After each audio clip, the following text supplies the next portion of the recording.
The USFL hasn't even played their semifinal yet. Correct.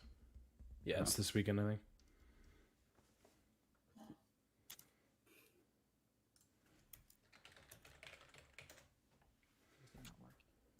I think they only play a semifinal. Like, I think that's where they're. By the way, hello YouTube. I think that's where they're. Maybe that's where their playoffs start. Maybe not. I don't know. I mean, that makes sense. It's not enough teams to do more than that, really. Yeah. Check 1 2. Check 1 2.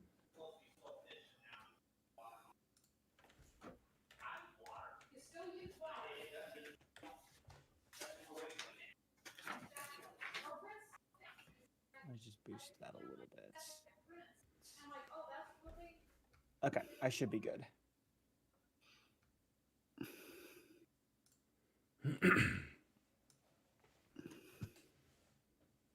Check. Yeah, that's better. I'm good. Okay. Johnny, is your input on Audacity the normal? Elgato Wave? Yeah. Yep. Okay, sweet. You having trouble hearing me? No, you're good. I was picking up some background noise, so I wasn't sure if it was the input or not. Oh, okay. Mom. Hold on. Yeah,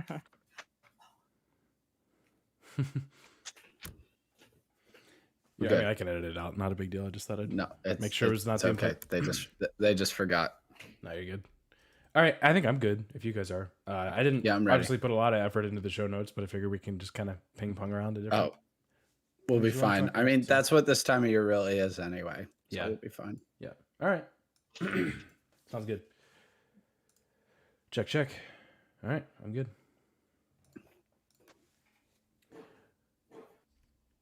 Welcome to the Fifth End Goal podcast. My name is Aaron. I am joined by my good friends Josh and Johnny. We are back for another episode. It's episode 114.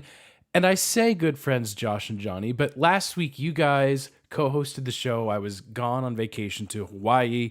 It was lovely. But you guys mentioned a couple different times that I was basically dead to you. So I don't what is the status of our friendship anymore? Are we good friends? Where are we at? Well, Aaron, it wasn't just dead to us. We thought you were dead to everybody. Aaron, it is fantastic to see that you are alive. I am. We're thrilled. And your own mind. We were genuinely. It may have come across as snark last week, and that's. I mean, we can work on our tone, of course, Johnny. But I think we used snark to hide our just deepest grief of my potential passing. Of your potential passing. Yeah, I've not potential. We were pretty certain. I don't know where Hawaii is on a map. Yeah, the way you guys made it sound, like I was going out of the country to get mugged somewhere. That's not exactly what happened, but we're not sure if that happened. We weren't. We really don't know. Aware. True. Anything can happen these days. It's true. I did have a lovely week, I will say. That was an awesome experience. Got to spend some time with the family out in Hawaii. Never been. Really, really sweet. I did get kind of sick the last couple days, so if you can't tell from my voice, if it's a little nasally, a little hoarse, I apologize for that. I did just pretty recently get off the flight too, so I'm running on an hour and a half of sleep. The time zone, who knows what time it is? You guys do. I don't. So anyways, all that being said, I'll probably be a loose cannon today on this episode, so who knows what I'll say. Josh and Johnny can try to keep me sane a little bit. But before we get into all the various sporting topics that we typically touch on, Josh, how's your week, man? My week was good. We did a lot of both of you guys are going to love this. So I've started doing some cycling. I was gifted nice. It's a mountain bike. But I've just been doing until I get all the appropriate gear. I've just been doing some street riding. There's some decent public bike paths in Dallas, so it's been good to do that with some friends. But I went to REI on Saturday. My place. It's if you've never been to an REI, it is like a Bella's for hipsters. It's just, or more specifically, yuppies. Um, Johnny, How dare you? watch me. What I saw shocked and appalled me. Appalled. Appalled. I finally found my limits of what I'm willing to spend on any one given thing. So I went there primarily to look at cycling accessories, things like, a good helmet that actually can protect my head in an actual crash. Some cycling But shorts, Josh, some of the standard things. And then I went, okay, that's all I'm willing to pay, what will end up being a few $100s for, some good gear that'll last me a long time. I was gifted a very decent bike. And I can invest a little bit into this hobby and be fine. Apparently, Dallas has fantastic mountain bike trails, but I went over to the outdoors wear section, and I went over to Patagonia because I wanted to go look at them. And Johnny, I cannot believe that one jacket was $280. Ooh. this is Patagonia, Yeah, it was Patagonia. and you didn't want to spend that on a jacket from Patagonia? A jacket? What could Do you possibly be? do you What could, hate the region of Patagonia, what Josh? could Do possibly you hate be? Argentina and Chile Unless and perhaps all of South America? Or maybe just unless all of the wild areas on the unless entire I buy planet? You that hate jacket them. and it comes with $195 in it, I am not buying that jacket. Hmm. I see. Okay. I didn't know that you Insane. hated South America, Josh, and all wild places and Tell all animals that exist in wild hey places. Johnny, tell them to make it cheaper. And All maybe the money goes to the animals, Josh. You hate them. no, it didn't. This one was made of nets, and so it goes to the fishermen, which is really cool. But $300 worth of netting? All Three I'm saying is you hate wildlife. And also, whatever that bike helmet cost you, I'm sure it was worth it because REI does not only want to protect your head from potential cycling accidents, it wants so much more for you.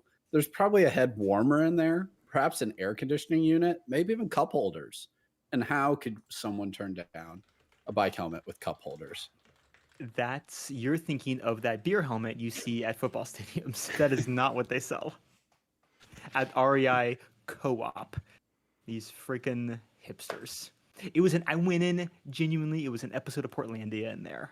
Fred Armisen was there. I was given, yeah, it was insane. So I went there and then went right back to the original Half Price Books that was right across the streets, like the first one that was ever built. Massive, great coffee. That sounds like a Texan lie. What do you mean? This is the first half price books that ever existed. Yes, I don't buy it. Check it. I don't buy it. Fact check me right now. We're Joe Rogan right now. Aaron, you're the guy who fact checks us. Oh gosh. They were opened in the 70s in Dallas, Texas. I went to the original one. I go to the original one. It's Mhm. fantastic. It's so good. You should go too. It's When you probably come just the down, first one in Texas. That's all it is. Which for them, and that's the only one that which matters. is also the first one that ever existed. They're still headquartered in Dallas. Mm. Hey, Aaron and Johnny, but mostly Johnny. Yes. This is going to be shocking to you, Johnny. Texans do know how to read. And I'm tired of the negative stereotypes that you come with on this show every That's not single at all week. where I was going. To interrupt real fast, I looked up Half Price Books original. The result I got back, it said no one cares. Oh, got I'm him. just kidding. Got Totally him. kidding. It said, No, you're "Who asked?" correct, Josh. Dallas, Texas, headquarters. Can confirm. So, point Aaron, to if Josh. if it makes you feel better, we're actually more off track than we probably were at the beginning of last week's podcast. So, Last I week did we were listen, by trying the way. to, I really as a enjoyed it. vigil- It was nice you. being As a a listener vigil and to not you- someone who had to produce it. Yeah, we tried to keep it on track last week for you as a vigil to basically honor you and your memory. You know Yeah. how when someone disappears and we're like, well, you're not going to, until like, after 7 years, you're legally dead. We were just starting that process Is pretty early. that the timetable of it?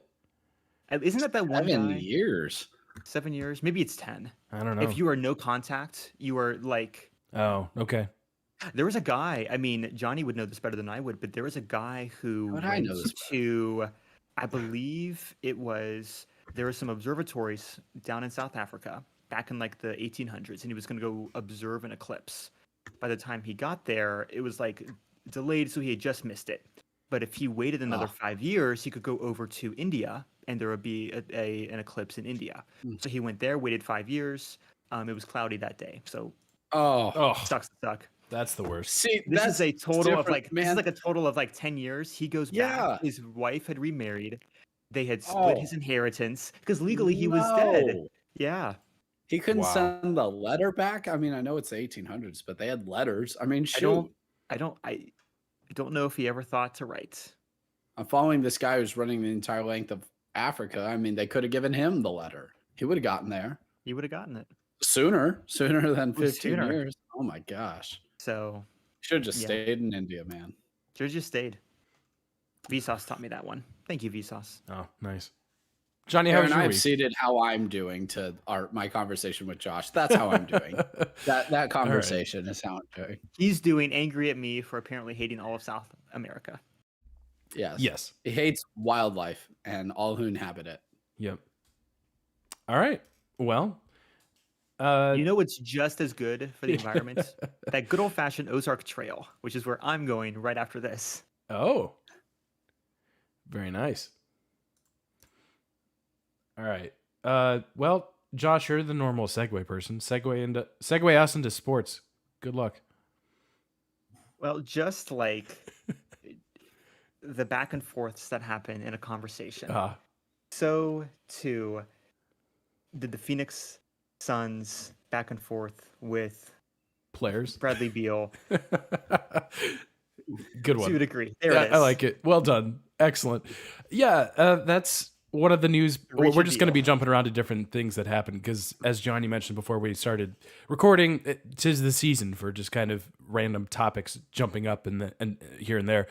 And yeah, Bradley Beal traded to the Phoenix Suns. Chris Paul, basically every single draft pick that the Phoenix Suns had remaining, which was only second round picks because they gave every eligible first round pick to Brooklyn when they traded for Kevin Durant, that's gone. So there's this big three in Phoenix, right? Bradley Beal, Kevin Durant, and Devin Booker. And you've got DeAndre Ayton there as well. So big 3.5, I guess. And then you have Josh Okogie. And then you have not a single soul because that is the roster of the Phoenix Suns right now. So naturally, this is another Kevin Durant kind of teaming up with everyone. And to be honest, I think from the sounds of it, Devin Booker's the one more pulling the strings on something like this. But regardless, it feels like we're just in another Brooklyn Nets situation where Kevin Durant's teamed up with two guys who are just lethal offensively. They might score 150 points per game, but I kind of feel like they're going to give up 160 points a game, and they literally don't have a bench right now. At some point, the finances will play a role in the fact that Phoenix's depth, which was an issue last year, will again be an issue this year. Now, they were only over the salary cap last year, so they're not in a situation where they're paying like all this crazy luxury tax, but given the contracts of the players that they have, they will be moving forward. So it's about to get really, really expensive for Phoenix. Good for them. They feel like this is their championship window. We've said it before. Okay, shoot your shot. But I'm telling you guys, if this doesn't work, if this doesn't net the Suns a title, and I don't think it will, Phoenix could be in the basement of the NBA for a decade because there's just nothing there if this core doesn't work. No, it's not going to work. Like, it's not going to work. This methodology has never worked. And Aaron, you just wait. That offense is going to get better, and that defense is going to get even worse because Kyrie Irving is coming. He's a free agent. How are they going to afford to him? Well, they're already How? in that luxury tax Oh my bracket. Why gosh. not go all in, man? Just keep going. I mean, why did the Suns lose this year in the playoffs? Was it because Kevin Durant and Devin Booker weren't good enough? No, they had Partially no depth. Kevin Durant, partially. But yes, you're right. Depth is what killed him. They had no depth. What has been the commonality of recent NBA champions? One star, I'd argue just one really good player because we want to make everybody a star. So whatever. It's a star, one really, really outstanding player, and role players who pick up when they need to. They can hit a shot. They can play defense. They play hard. You could name 6 players on the Nuggets that qualify as that player. The Suns will have 0 depth. I would argue Devin Booker and Bradley Beal are somewhat repetitive. You still don't have a Yes, point guard. absolutely. Like, for all the offensive firepower, you still don't have a point guard because Devin Booker's not a point guard. Bradley I think he Beal's not has a to point be. guard. I think he has to be for this to work. One of them will have to be. And that just it doesn't work. DeAndre Ayton, is he still going to be like, is he going to come back around to Phoenix now that Monty Williams gone? Like, was his problem with the team, with Phoenix, or was it with Monty Williams? I don't know. The only way to get remotely any depth is to try to move DeAndre Ayton for some role player pieces. If it were me, that is what I would be trying to do next if I was Phoenix, just to surround the team with a few role players who can fill in the gaps a little bit here. DeAndre Ayton's not worth that money. It's going to be difficult, though, because you just signed him last offseason to this deal. Yep. It's not an expiring contract. So who's going to actually want to pick up a DeAndre Ayton? I don't know. Apparently the Wizards tried, money, but the Suns said no in that trade. The Wizards are like, hey, send him over too. Yeah, apparently. Well, I was just scrolling through Twitter. I don't have any source on that other than just my Twitter feed. But and then next year, with the new rules in the CBA that the league just signed with the players, the luxury tax penalties really start ramping up and pounding these teams. That's why you see a team like the Golden State Warriors really soul searching about whether they're going to re-sign Klay Thompson, Draymond Green, because they've been living in the luxury tax for this entire title run, basically. And the league clearly does not really want teams to be able to afford to sit in that luxury tax for longer than a year. And so they're picking up those penalties. Aaron, you're right. It doesn't work. Like, KD only continues to get hurt more and more. Like, Devin Booker will be fine. I understand why you deal Chris Paul. Bradley Beal's been relatively healthy in general. I know last year he was hurt a little bit, and I like him, but I think Bradley Beal had a lot of better other places that he would have fit on championship teams. They still don't have a point guard, so it's not like the offense is still even 100% like done. Like, because you have to have somebody to organize and orchestrate the offense. As you said, one of them is going to have to move to more of a point guard role because otherwise this can't work. And, you know, the whole super team thing, like, oh, LeBron just keeps making these teams. Everything LeBron's been accused of, KD actually is. So, yeah, like, start hating on him more for this. Like, he cannot even begin to breathe in a city before he starts to put together some crazy super team. And like most of them, it won't work. Yep. It won't work. It just won't.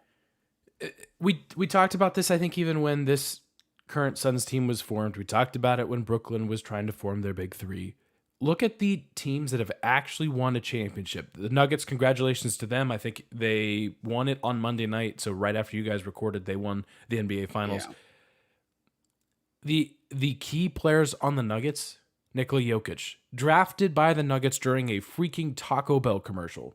They drafted Jamal Murray. They drafted Michael Porter Jr. They just drafted Christian Brown, who played a huge role in the NBA Finals and in the postseason in general. And there's many other players I could name. Not Aaron Gordon. He doesn't fit that bill. But the point is, their core through the draft, through their own system. Same thing with Milwaukee when the Bucks won it with Giannis, Chris Middleton. You can go on and on and on. The Golden State Warriors, their big three, number one, again, also homegrown, and Steph Curry, Klay Thompson, Draymond Green.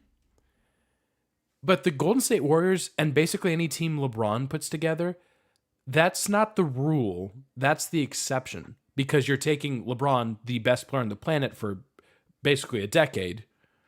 Not anymore. That's Jokic now, who's enjoying his horse racing in Serbia.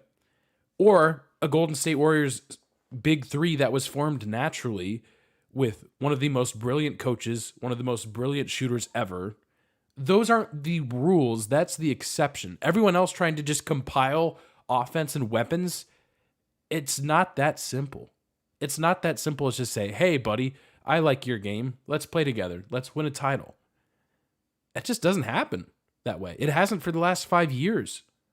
And it only worked when Kevin Durant did it because he went into that excellent Golden State Warriors system. So I'm with you. I think this probably doesn't result in a title. Maybe it gets them to the Western Conference Finals. But right now, give me Denver over Phoenix. And I don't even know which role players they're adding. I don't think it matters. I really don't. So, I'm sure we'll talk about this more because usually when we have a team like this, they just keep coming back and they make the news and they make the headlines. So the Phoenix Suns aren't going away anytime soon. But that's part one of this conversation. The Bradley Beal trade. Interesting. So yeah, that's happening in the NBA. Kind of current sports though, happening right now. It's July 4th in a couple weeks, and we're celebrating early because our beloved U.S. men's national team back-to-back CONCACAF, I can say that word, winners 2-0 over Canada. Johnny, walk us through it. What happened? Hey, U.S., we're winning the World Canada? Cup now, right? Okay, don't worry, Johnny. You can confirm this, but I know exactly what happens. Hey, Canada, don't smog up our cities anymore. So true. That's our job. You're not allowed to do that. Yeah, we don't need help doing this that. is just a reminder that you smoke up our New York City, we will Yep. smoke up your entire team. The air quality in Ohio is still bad, Josh. Really? Yeah, we still get an alert every day. Every day? Well, I just first get the off, alert to the fact that it'll be 105 every day this week. That's worse. for some reason, and Josh, me and you talked about this last week with the Mhm. streaming services. For some reason, I draw the line at Paramount Plus. I don't know why. Oh, so many but people have, yeah. I have drawn the arbitrary line at Paramount Plus and been like, no. Like Peacock's What if that's acceptable, too but far? Paramount Plus is What have not. they Yeah. what have they done? Yeah. For some What's the reason, last cool thing they NBC's did? streaming service is okay, but not CBS's. Why? I don't know. But I've drawn the line at Paramount Plus. And so I was watching it with our good friends over at Univision on because I can watch said games in Spanish. And so, I mean, one, those announcers are way more hyped about everything. So I'm all about it. Really, the story was probably more the U.S. men's team against Mexico in the semifinal game. Mhm. But and if you weren't watching that game, the U.S. won 3-0 against Mexico. They are on a hot streak when it comes to beating Mexico right now. Mexico is in shambles. That's not an exaggeration. They fired their head coach again. This is their head coach that they hired after the World Cup. He has only been on the job for 4 months. Oh my gosh. And he is gone. So they are completely in shambles. They are trying to figure things out. Listen, I will argue 4 months is not anything with the national team, especially. This is not a club team. How are you going to judge a guy that quickly? There's no way he put in his system in time. Like, anyway, we're not talking about Mexico. This is the most free-flowing, fast-paced U.S. team I've seen. I mean, it's helped by health. Their best players are all healthy. Coach BJ, I mean, he just put the best 11 guys on the field. And I think that's what a lot of U.S. men's national team supporters have been screaming about since the World Cup. Like, I understand we don't necessarily have all of our guys that are a natural fit in every position when you play our top 11 guys, but put your top 11 guys out there and let's see what happens. And that never really happened in the World Cup. It was extremely frustrating. So we felt like we weren't, we're throwing in, listen, I love the MLS, but all of our best players on this team, almost all of them are playing overseas. And a lot of them started in the MLS. So that's not hating on the MLS. They're great at developing these guys, but you got to compete against the best to be the best. They go over to Europe and they're getting way better. Love seeing this team. I mean, having the addition now of Balogun top at striker. He scored in that 2-0 win against Canada, which was awesome. Having an actual pure striker has been awesome. It's taking the pressure away from Pulisic. Reyna was incredible in the final. He assisted both goals. Getting to see him start and play lots of minutes was incredible. Love seeing that. So, the segment's not about Greg Berhalter, but, if you follow men's national team news, he will be returning as the manager. I, for one, am surprised, as are many people. Listen, I like Greg. He coached for the Crew for a long time, but he is a very structured coach. And I just am praying when he comes back that he sees how fast this team is, how explosive this team is, how much fun this team is having when you just put all of the speed and all of these best players out there at one time and just letting them play free flowing soccer. Does it open our defense up for some vulnerabilities?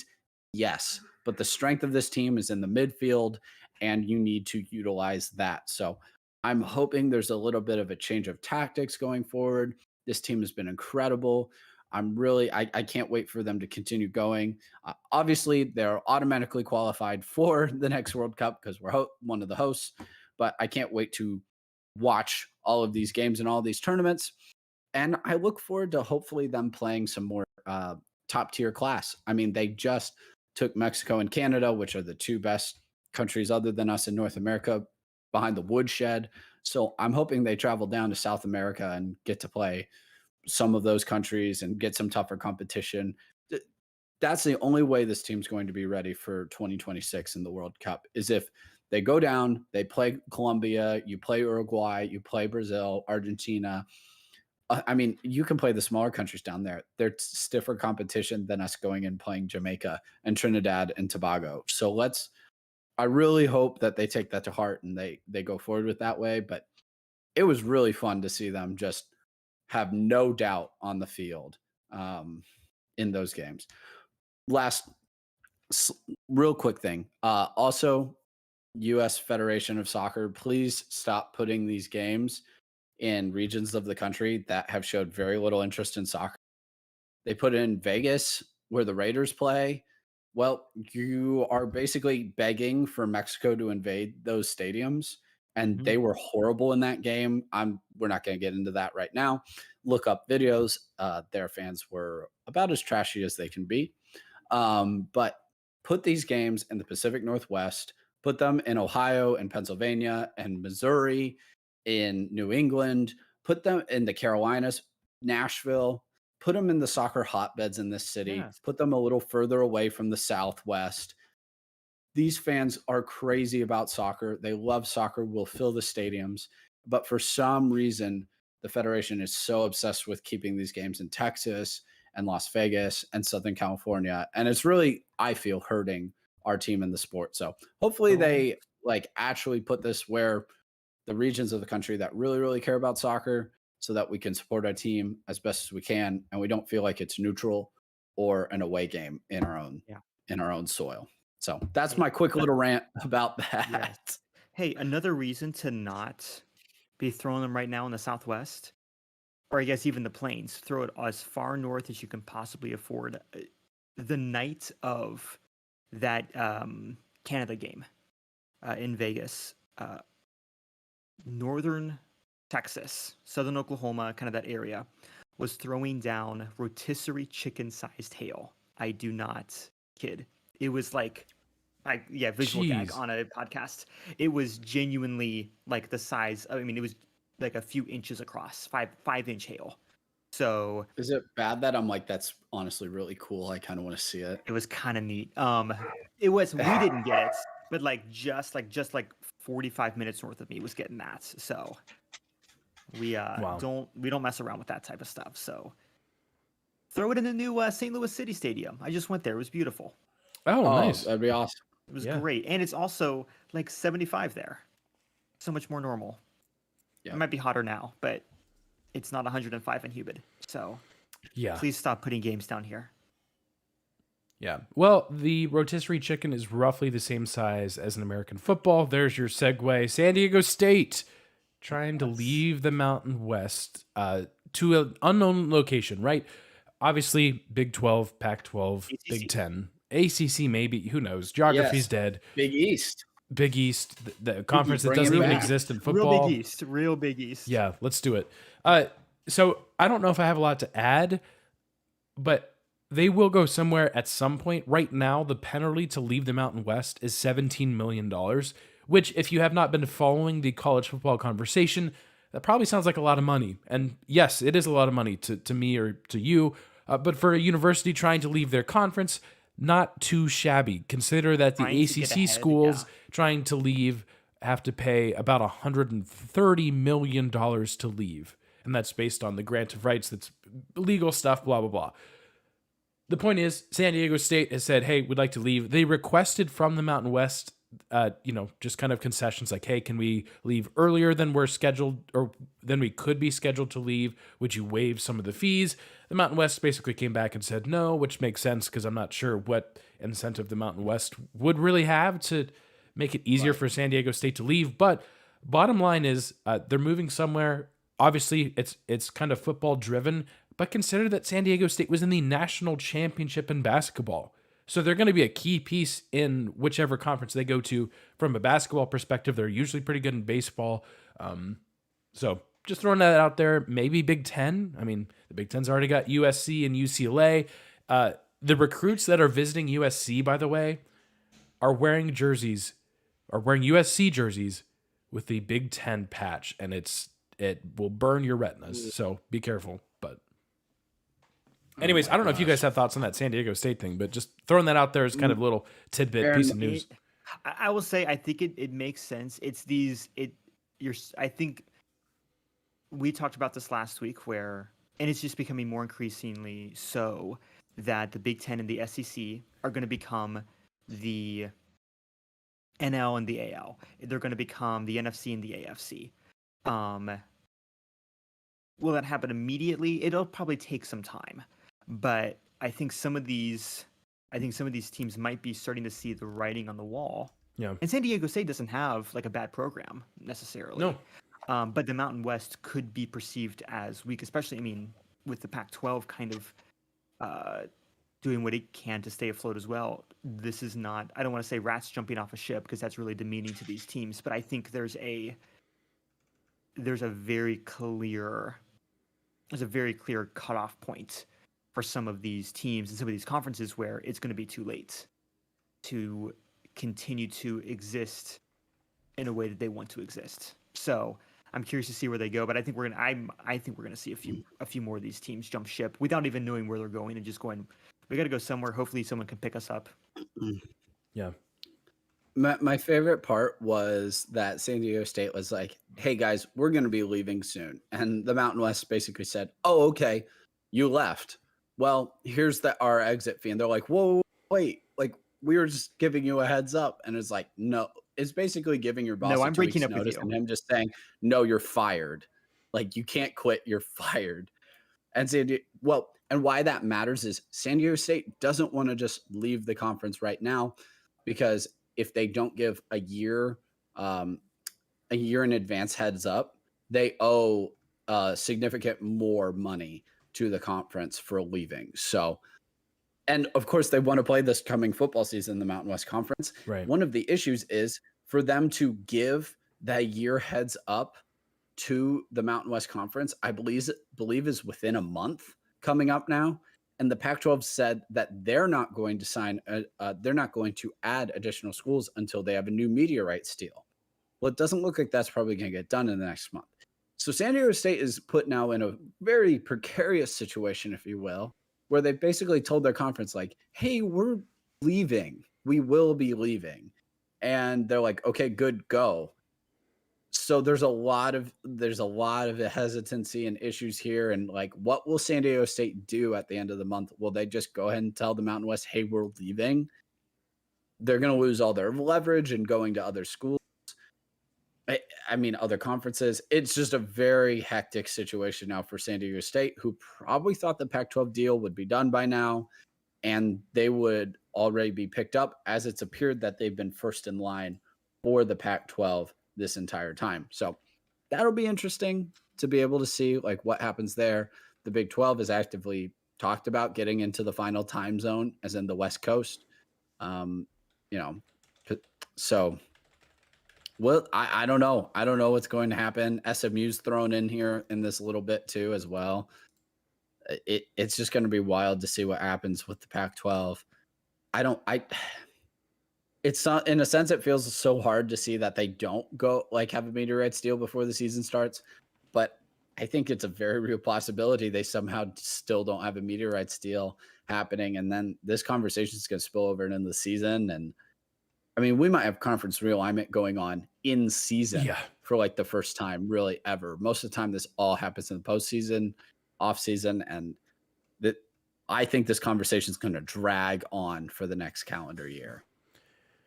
Yeah, and Johnny, you're right about the timing of this. Usually these moves happen either June 1st or July 1st historically, so that's why we're talking about this now in the middle of June because, yeah, if San Diego State's trying to give the Mountain West a year's heads up, they really kind of have to do it within a week, and it sounds like they've kind of at least informally started that process, if not formally.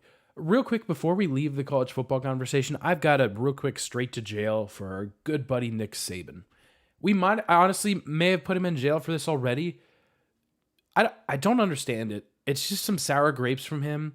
He just doesn't get this idea that he's continuing to question, well, why didn't Alabama get in the playoff if they would have been favored against 3 of the 4 teams in the playoff, with obviously the exception being Georgia? Well, Nick, it's not that hard to explain, but you were favored in the 2 games you lost that prevented you from getting into the playoff. What point is there to play games if Vegas is basically just going to say, hey, Alabama, you're favored. Welcome to the playoff. Especially because after this year, Alabama, you're going to be in the playoff every darn year, and we're going to get so sick of it because there's 12 teams. How many years in the last 50, or really since Nick Saban has been there, would Alabama have not made a 12-field playoff? Maybe the first year where they lost to Louisiana Monroe. Other than that, they're pretty much there every year. So Nick Saban, straight to jail for your sour grapes months after this college football playoff ended. Get out of here. Go away. Please leave. If he starts talking about being disrespected as a team. Oh, gosh. No, that's Kirby Smart in Georgia. Also, Aaron, we allow double jeopardy on this podcast. Yes, so you are allowed to be thrown in jail multiple times. And I can't remember. I'm a little fuzzy, like whether we did or did not. If we did, then he just kind of was moved to a more inner cell in our jail, I think, is how this works. I don't know. Yeah. Worse jail. Yeah, worse jail. Yep. There's like 7 layers of jail. Yeah, it's the jail cell right next to Jackson Mahomes, because I know for sure we've thrown him in jail. So, All right. One last thing, and perhaps the most important news of all. Yes. No, I will say before you mention anything. Okay. Because this is historic. Yeah. Does mentioning this thing potentially run the risk of jinxing them? That's a good question. Because this has not been done since the A's. So, and that's all I'm going to say about this. I don't think the jinx has happened yet. Yeah. So before we say anything, well, I just want to make sure. And the win streak, I don't know we're as of right now we're recording. The win streak that Yes. this current team is on is their longest since 2012. Yes. They're playing meaningful. Well, I shouldn't say that. If you follow this podcast lightly, or even just understand that we're talking about baseball, Josh, I feel like we have to talk about it because it's exciting. We have to talk about it. When's the last time we talked positively about this? And they just cleared their just one let guy. Me be the first one to say it. I'll take the blame. Okay. I'll be the first one the to say it. The Pirates are doing. No. Yeah, you're right. The Reds, man. Oh, the Reds are real. The Reds. They're real. Aaron, go back to the middle of the Pacific Ocean because clearly that's what it takes for this team to be good. Yep. So get back over there. They went 8-1 back to Hawaii. We need more of the shaved ice, Aaron. Yep. More of the we think he might be dead, Aaron. And the Reds are like, oh, now that Aaron's gone, we can be good. They were waiting for me to pass. Now we can. You always said we'd win a championship over his dead body. You gotta lie low, Aaron. You gotta lie low. If they lose today, I don't know what to tell you. But they better not, because the Rockies are terrible. Can you edit the podcast in a way that still makes you seem dead? That way they don't know. Yeah, I think I just edit out every single part of me talking, and it just sounds like you guys are talking to a ghost, or to a voice in your head. Which that could be something. That could be kind of fun. Yeah, that could be a thing. Guys, this Reds team is so fun.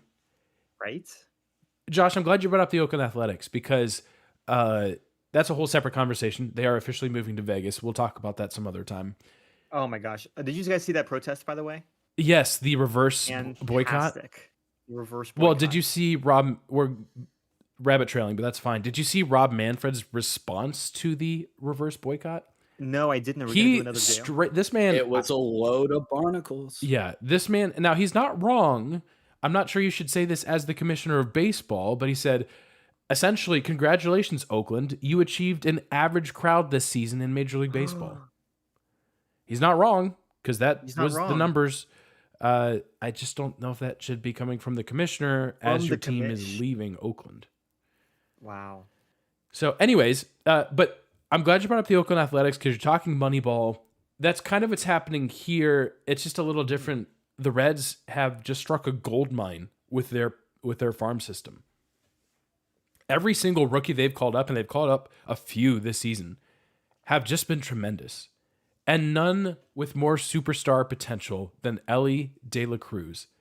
He hit a ball so hard for his first home run that the Cincinnati airport picked it up on the radar. He's already, depending on which metrics you look at, the fastest player in Major League Baseball.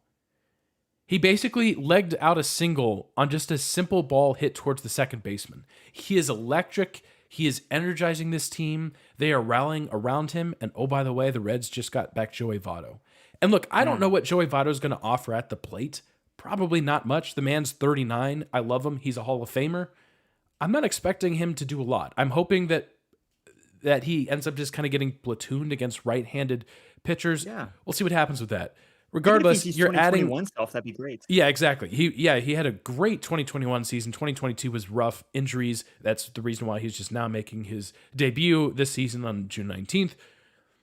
It's really exciting. I haven't been this optimistic about the Reds in a long time because even in 2021, where they had a pretty good year, they never really made it super close as far as actually making the postseason. Like, they had a really good year. It was a surprising year. I don't think anyone thought they were going to be as good as they were, but they weren't like right in the race a lot. We're in the race. I'll give a straight out of jail free card to the National League Central for just being the worst.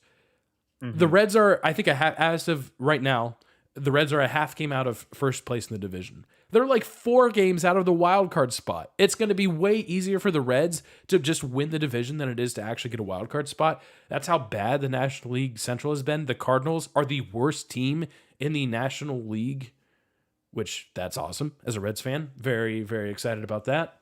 The Pirates are kind of coming back. It's shocking, truly. The Pirates are coming back down to earth. I love this team. They find ways to win. They have no team in the National League has more comeback victories than the Cincinnati Reds. I had them picked It's 68 script flip. Yeah, we literally released previews for all 30 major league teams. I had the Reds at 68 wins. They should blow that out of the water, and I'm happy to be wrong. I hope they keep this up. Obviously, they're on an 8-game win streak. I'm sure that'll end at some point. A bit of bad news, just to even out this conversation, I guess. Hunter Green, arguably the Reds' best pitcher, routinely hits 100. He's on the IL, so basically 3 or 4 of the best starters on this team are injured. So that is a concern moving forward. So, it could be kind of back to 500 baseball for the Reds, but the fact that they're 500 right now and a half game out of first place in mid-June, season's long. We have basically almost 4 whole months until we actually reach the finish line. But the fact that we're among the leaders right now, Oh yeah. oh, it's amazing. They have since May 21st, they have the best. I mean, they're 15-8. Yeah.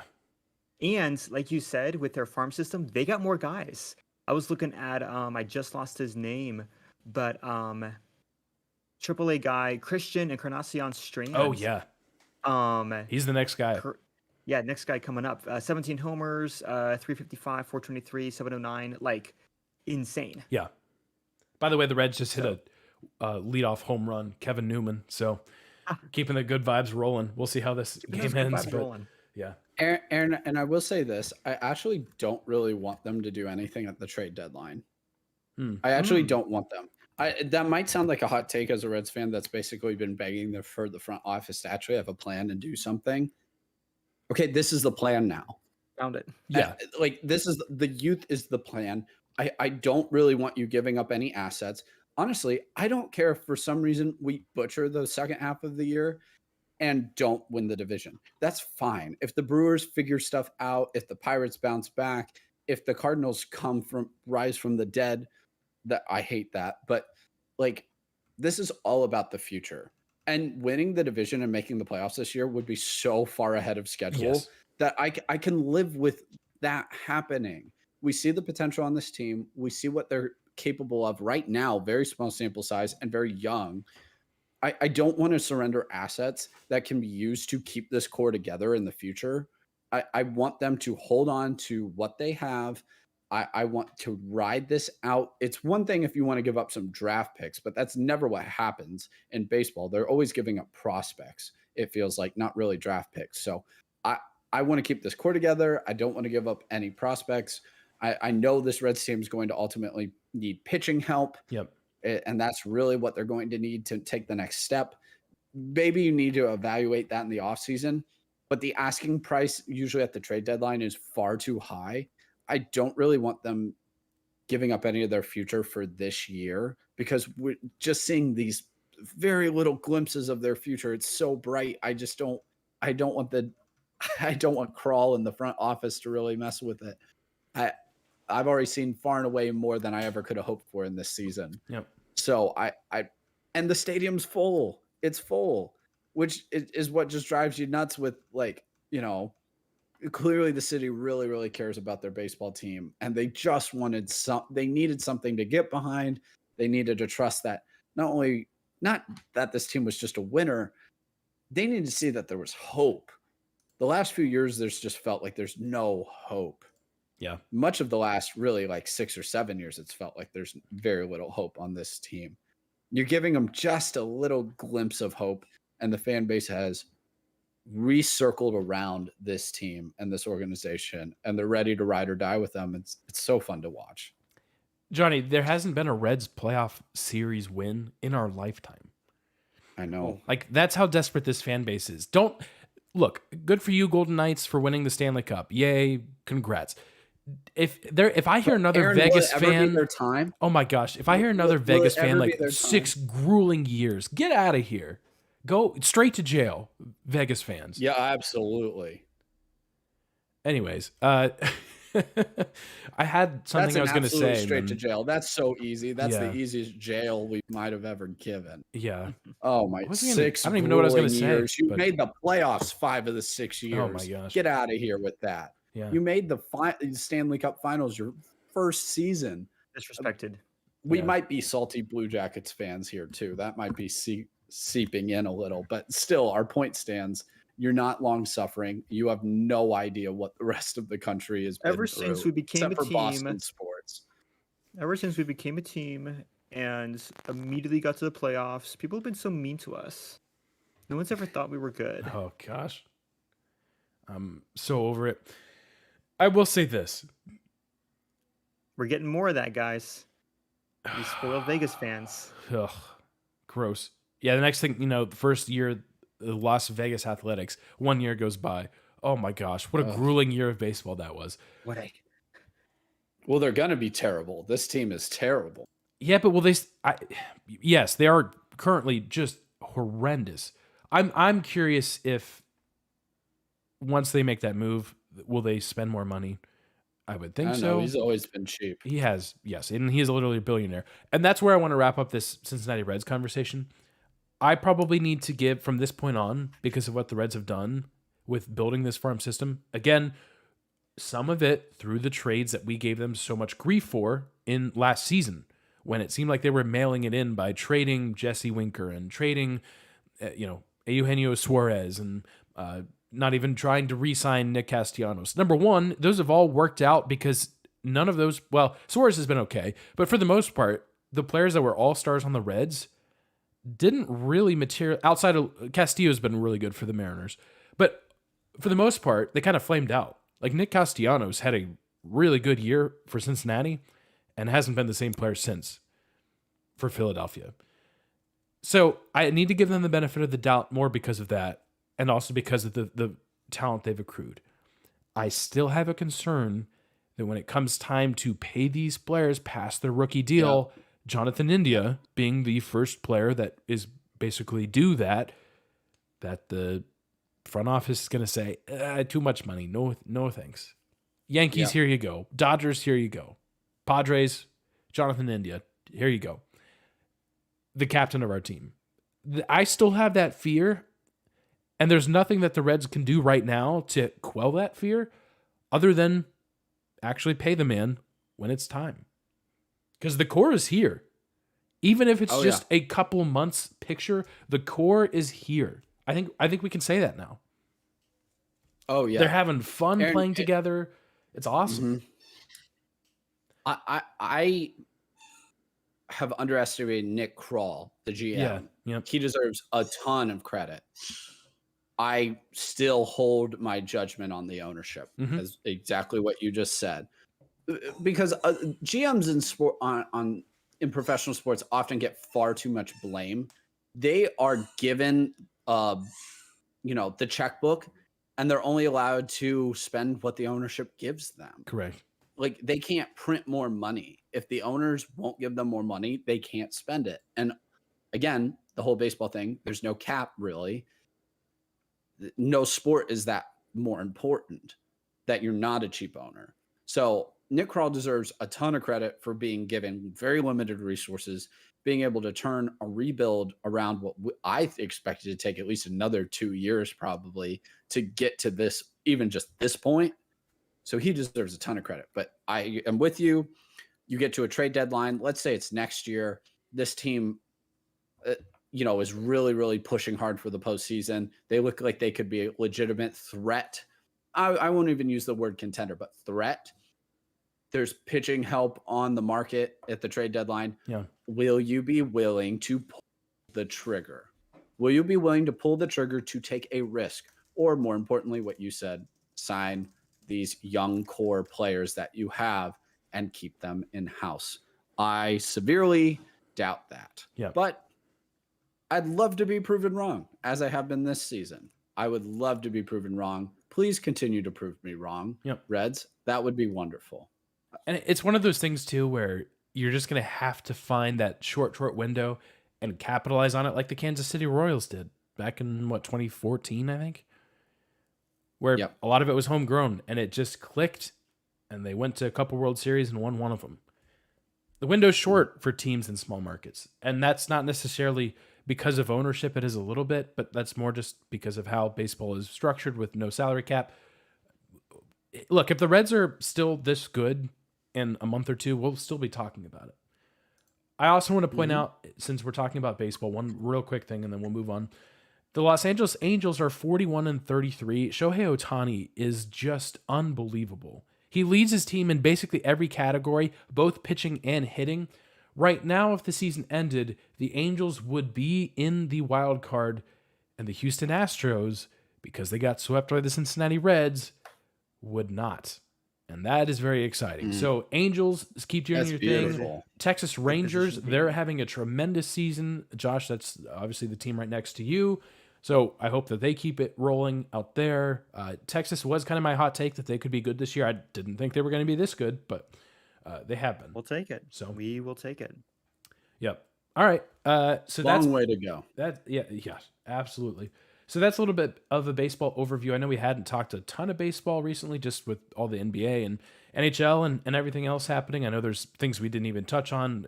You guys mentioned last week Djokovic winning title number 23. The U.S. Open happened in golf. That was interesting because the course was pretty wild out in L.A. There was some controversy there, but that happened. You gotta have a little bit of controversy to be fun. Yeah. Yep. That's what they say. Yeah. All right. Well, gentlemen, it's time for picks of the week. Yes, it is. It's been a couple weeks since we've actually made picks. I correctly predicted that the Vegas Golden Knights would end their 6 years of misery and beat the Florida Panthers in 5 games. That's what happened. So our current scoreboard reads myself with 63 points, Johnny with 57, and Josh with 54. And that takes us to this week. If you're waiting for football, wait no more. The USFL has been going on. In fact, it's postseason time for the USFL, and you know which team is primed and ready for a title run. It is, of course, our beloved. That's what happens when you have like an hour of sleep. Our beloved New Orleans Breakers. They had a really good year. I believe they finished tied for the best overall regular season record, and they are in the postseason. Semifinals are actually happening this weekend with the championship following. Guys, it's not even a conversation here, right? Breakers. You know them, you love them. Breakers or bust. Yep. If I find out that you have rooted for any other team, Yeah. and I would list other Or teams placed right a now, but I bet don't on. know them because I only know the Breakers. If you find another team that exists in this league and you root for them, I will personally drive to your house and beat you with a lightsaber that I will buy on the way to your house. Yeah, I like it.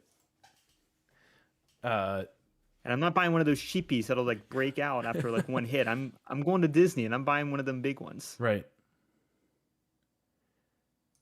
Yeah, I like it. We're rooting for the Breakers. Johnny Dixon, big time wide receiver there from Ohio State. So got some rooting interest there as well.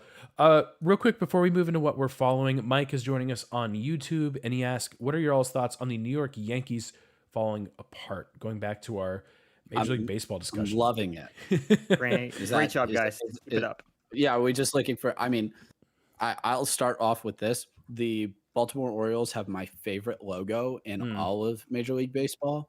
And between that's that valid. and Camden Yards, and the fact that they're a small market and suffer and have to play and are in the same division as the Red Sox and the Yankees, there's literally nothing about what I just said that should make anyone in America outside of those two cities cheer against them.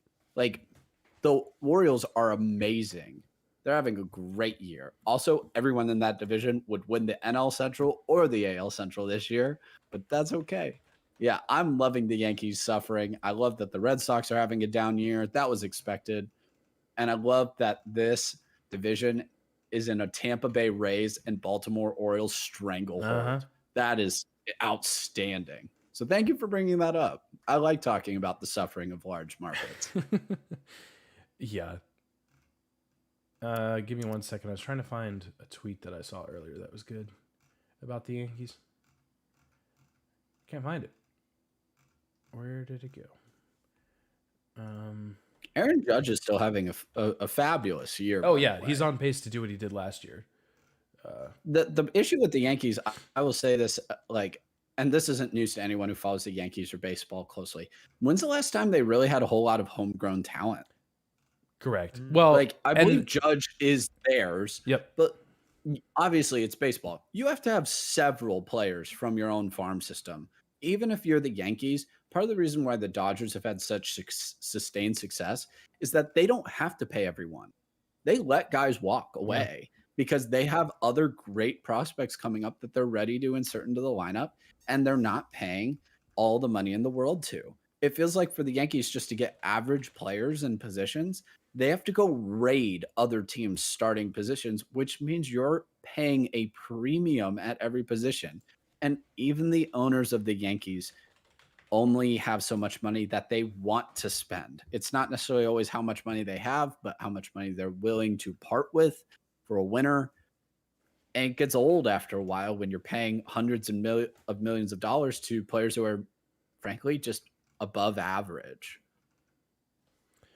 Yeah, I was trying to find a tweet that basically outlined the fact that you brought up. The Yankees haven't had a ton of homegrown talent, and what they've done in free agency is they've really missed. Like Aaron Judge has just been phenomenal. He's injured right now, injured his toe, but they're hoping to get him back.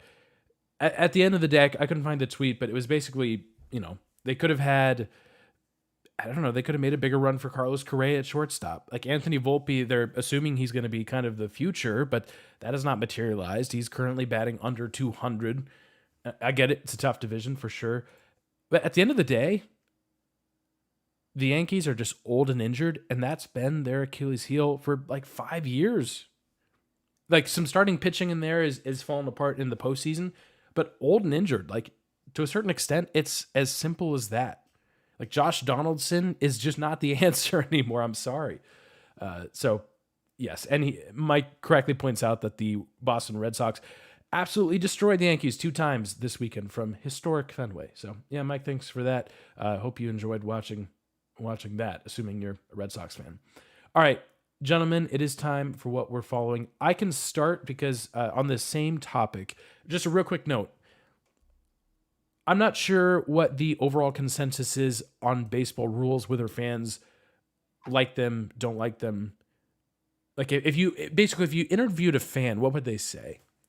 Since we can't interview every single baseball fan, what we can do is look at attendance numbers, and we're setting records for baseball attendance, which maybe it's a coincidence, maybe it's a factor, but the baseball rules that were implemented this year for pace of play seem to be working. Now, I will admit that part of the reason why there's better attendance is because markets like Baltimore are like right in the mix, like playoff division, like they're packing that place. And the Orioles have been a dumpster fire and haven't always done that. Cincinnati Reds, they're packing the park now. There's these teams, the Texas Rangers, probably another good one, that have been kind of in the basement, but they're really, really relevant now. But I think overall, the baseball rules that were implemented I haven't really heard any super bitter fans about it. Like, I don't know. I think it's working. Yeah. To go into a completely I'm different... shocked at how accepted it's been, though, Aaron. Yeah. Sorry, just real Yeah. quick. No, yeah, I've been go ahead. shocked that, like, I think we all expected there to be like an easing in process, an acceptance phase where like, and I know they put this in place in spring training, which was awesome and super helpful, I'm sure, for the players and coaches to get used to these rules.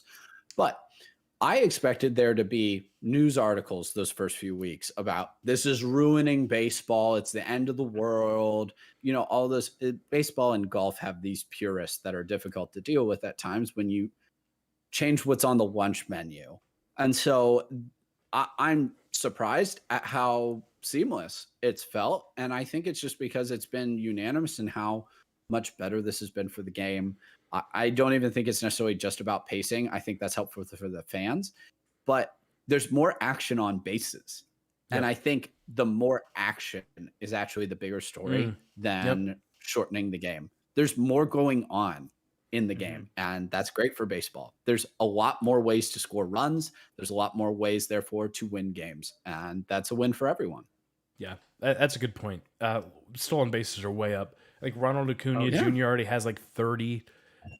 Ellie De La Cruz has only been a major leaguer for like 3 weeks. He's already got like 8 or 9. So yeah, that you're right. Actually not really completely switching subjects. Moving to college baseball, the College World Series is happening, and this happens every year in Omaha, Nebraska.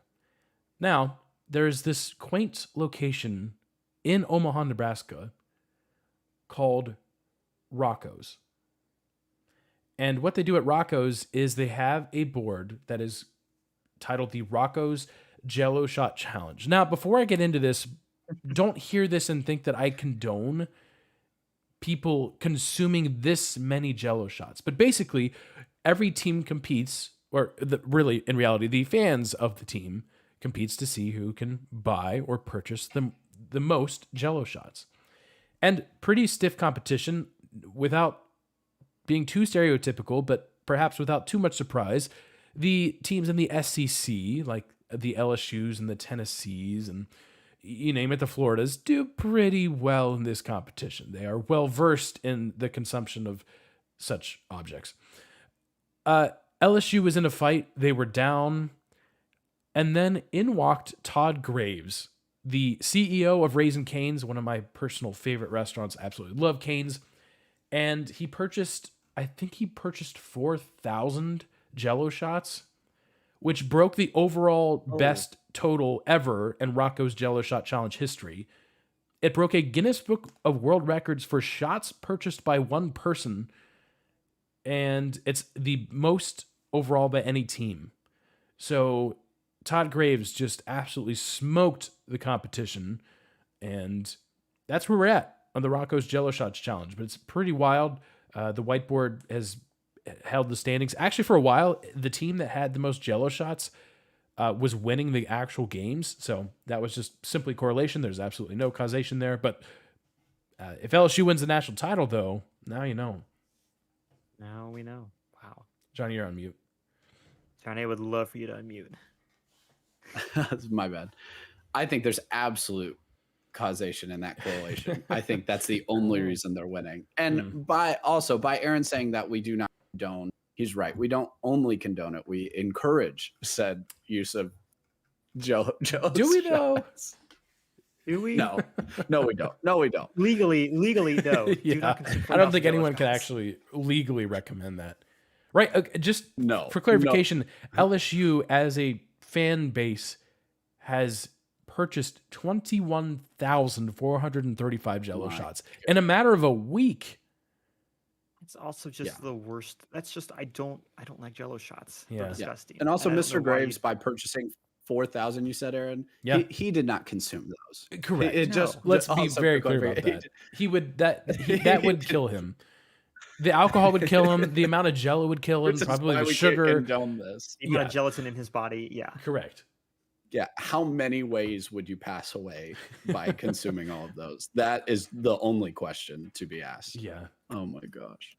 Aaron, that's awesome. Sickos Committee's been following that Yes, they have. so closely, which has Oh, been yes. hilarious. Honestly, I hope there is correlation by whoever wins that board wins the tournament, because that's just funny and we love that. Oh my gosh. What you got anything else on the Jello shots? I think that's it. I will say, going back to something I said earlier, there was a good video of Nick Saban playing VR. So if I accidentally Oh, put him in yeah. the inner prison, I'll send him back to just where he was previously, because that was good. It's not a straight out of jail free, but you're at least not in like the depths of the Good gross behavior. prison. Yeah, Out early yeah, for good yeah, behavior. exactly. There it is. You let the prisoners out every now and then to go, look at the sky, Yeah. touch grass. Yeah. He gets visitation again. Well, what I'm following has nothing to do with grass because it's on the water. And so what I'm following, this is just a really funny thread. And every once in a while, this is why I'm like, you know what? The internet's not so depraved after all. If anything, it shows the best and brightest that we have, not only here in America, but in the world. And so this news article was published and I saw it and I was like, oh, that's kind of interesting. And the title is Killer Whales Are Not Our Friends. Subtitle, Stop Rooting for the Orcas Ramming Boats. And it's by Jacob Stern. All right. So this was just written June 17th this year, the year of our Lord 2023. And so that you're like, okay, that's kind of interesting. If you're a nature me, you're like, maybe I'll read that. Well, the internet had a good time with that, obviously, because if you will, familiar with the boat at all, stern is the backside of a boat. And so everybody's saying, okay, get out of here with this boat propaganda. The orcas are not our friends. Stop ramming boats. And so that was hilarious. But in my opinion, even more funny than that was when they posted a picture of said Jacob Stern. And, we wish the best for Jacob. He's at Yale. He's playing in the men's club soccer team. Clearly you're a very accomplished person, more so than me if you're going to Yale. But our friend Jacob Stern, if a man can dress like a boat, he's dressed like a boat. Like, not like he goes on a boat, but like a boat himself. So if you are interested at all, I have retweeted that. If you follow me on Twitter, it is a great time. Yes. I mean, this guy, hilarious. I mean, it's hilarious. So just look him up. He went to Branford College as well as Yale, from DC, Georgetown Day School.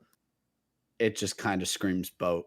Look at his like old timey cane and hat and slacks and his jacket. Look it up, guys. So don't fall for that boat propaganda. Orcas are our friends. They are our friends. So even if they ram boats, maybe boats are the real threat. Yeah. I'm definitely on the orcas side for sure. Yep. There we go. Yep. I am pro Orca in this. So if we're New Orleans Breakers fans, I feel like a breaker is just a kind of wave. So that feels pretty neutral as far as orcas versus boats. I think. I would agree with that. Feels pretty I neutral. would agree with that. Yeah. Guys, I'm going to do something that's a little bit off the wall. Okay. I'm going to not do a chess heads. Oh. Or like a food thing. I'm going to do an actual real sport that has millions of faithful followers. And I'm talking, of course, about soccer, football. Yay. And specifically soccer culture. and this is a good thing. Johnny, when you watched the U.S. Canada game on Univision or wherever you were watching it on, That's correct. did you enjoy the announcer and Oh, he the was excitements wonderful. they had? The only thing I understood was when he said a player's name. That's pretty much it. Exactly. And I'm assuming if a goal was scored, there was a He was very passionate, though. exactly. Guys, I feel like this was like a week ago. This is like the 10th. So like over a week and a half ago, by the time you're listening to this podcast. Lucas Zelarayan of the Columbus Crew Oh, yeah. scored a beautiful, guy. beautiful half field, almost like 2/3 field, 93rd minute game winning shot to beat the Chicago Fire. Correct. People are calling this, rightly so, perhaps the goal of the year.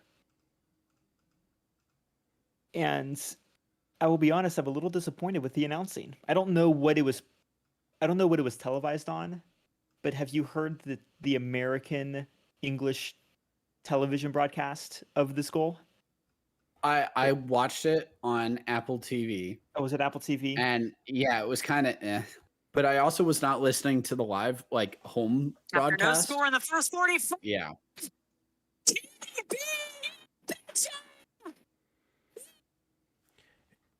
Yeah. I'm But sorry, I I also don't want to know that insult her, but There's a home broadcast too. So you- maybe that was better. you betcha. So I'm not I don't wanna saying be I'm mean. not defending her, but I will No. say I do actually a little bit of play-by-play for soccer or football. I think no one would be expecting a ball like that to go in. So sometimes you because you can kind of feel a play building up. Like there's a lot of Yes. pressure. You're build the kind of ready. excitement. I feel like it's a situation where she just wasn't ready for that because who was not the other team clearly, and so Clearly. you kind of just panicked. And I if I had to guess, that's what happened. Peter Yes. Drury would have been ready. Yeah. If you guys aren't familiar with Oh, him, yeah. he's like the best Premier League guy ever.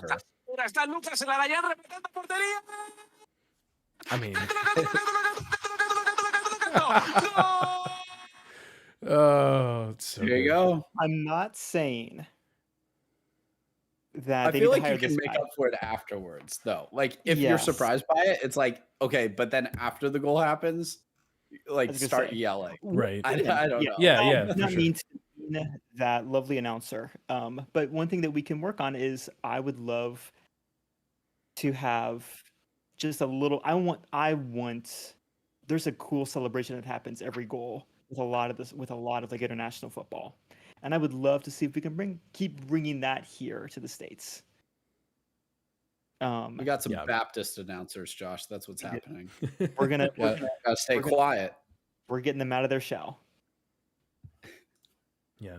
But yes. Also, there was a side note. What did I have? I had like a bonus thing here. I thought it was something for Johnny. Is it about European qualifying, or is it don't still keep on? on your- No, this was like a non-sport. Oh, Yeah, what was it? by the way, European qualifying. Am very sad because Norway might have 9 of the worst players on planet Earth besides Martin Odegaard and Erling Haaland, who are arguably on the starting 11 all-world team, and they're both from Norway, and they were up 1-0 against Scotland in European qualifying. They're qualifying for which will be played in a year, and they subbed him out, I believe, in the 84th minute. Erling Haaland. They're up 1-0 on Scotland. Scotland proceeds to score 2 goals in the next 4 minutes. And he's a striker. So it's not really like that had anything to do with it, except the fact that they threw in an extra defender when they subbed him out. So, Norway. We all want to see Erling Haaland. If you're not familiar, he broke the Premier League single season goal record, shattered it, in fact. He's only 22 years old. He's only going to get better. We all want to see him in the European Championships. We all want to see him in the World Cup. Man, his team is holding him back. This is some Cleveland Cavaliers LeBron crap going on here. But in soccer with 11 players, you can't drag them like you can a basketball team sometimes. So Mm-hmm. Norway, get your crap together. Josh, sorry to hijack your soccer's goofy thing. Did I buy you No, you're time though? Did you remember what you wanted to I think make what me I was mad? gonna show you was what I already told you with Okay. the Oakland A's. Oh, yes. Also just very sad, like Oakland. We are all Yeah. sad Yeah. Oh for my you. gosh, Like this is we terrible. really do not want you to be even the Athletics, but for you to be losing all of these teams is just really, really sad. As a person who has nearly lost their team, that I can't really imagine to not only losing one team, but losing, I mean, 4. So that I am sorry, Oakland. You are welcome in Columbus any day. We will adopt Yes. you all as fans if you wish. Yeah. All right. Well, gentlemen, good to be back with you. Mhm. Glad I've returned from the dead, from the other side of the Pacific. So, yeah, I think that wraps this episode. We'll be back next week with whatever sports and internet happen. Who knows? We're kind of it's kind Who of in can limbo. know? We are counting down the weeks until college football. Of course, we love college football. We are in the single digits for weeks until college football, so we can rejoice in that fact and the fact that the Reds are good. Baseball's here. The Women's World Cup happens soon. We'll be getting into that a little bit more in the following weeks. So make sure you stay tuned for that. And for myself and Josh and Johnny, we'll talk to you guys next week. Have a good one.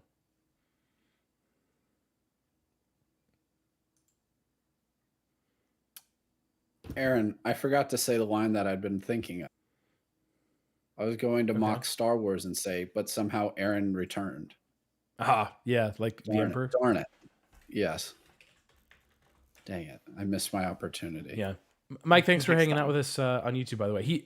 I didn't get a chance to mention on the podcast, but he said, with the shorter games, I travel 2 hours each way for games, and I'm able to use the late train now instead of driving, so getting home earlier does help. So, Oh, yeah. there are, Yeah, I think it's that's just making. I think it's practical. also making more casual fans as well. Yeah. My no brother's doubt. not a big live sports guy, and he went to see a Mariners game when he was over in Portland for a work thing. And he's like, I actually had a good time. They Yeah. stayed till about the 7th or 8th inning, and he's like, it took like what, Couple hour and hours? 45, 2 hours Yeah. to that point. And he's like, it was really fine. Yeah. So if whatever you can get more revenue they casuals might in- lose. Yeah, whatever revenue you might lose in potential ad time, you might be making it up just with the number of eyeballs. Yeah. Yeah, truly. And they're not losing a ton of Oh. ad time either. No. So, did you see the whole dumb US Open thing where they only let in like 8,000 like general admission or Yeah, it was something? dumb. So dumb. I don't follow that, but all the golf people on my timeline were like, this is the worst. Yeah, the thing environment ever. just wasn't very good. Right. It's just And kinda I mean, stale. I can understand that. Of course it's not going to, you don't have enough people. Yeah. Yeah. I don't know. Alrighty. Alright. You two, thanks for hanging out with us. Appreciate it. Oh, yeah. I have Boston season tickets and I'm selling more too. Nice. Dude, that's amazing. Good for you. Wow. Yeah, good luck in the American League East. That's all I can say. Good luck. So this is appropriate, or like apropos to nothing, but I'm above a piano. Oh, nice. And I found this piano patch that sounds like the beginning of every like serious like movie trailer. Oh, Like just like all the spaciness. Just listen to how crazy this thing sounds. If you can hear it.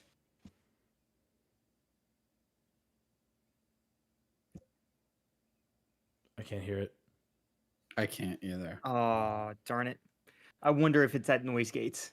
It might be. Oh well, next time. It sounds so pretty. Yeah. It sounds so pretty. Here, hold on. Let's see if this works.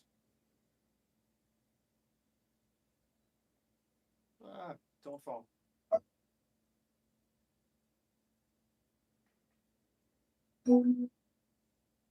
It just sounds super like warbly. Maybe not then. Yeah. Stupid noise gates. Yeah.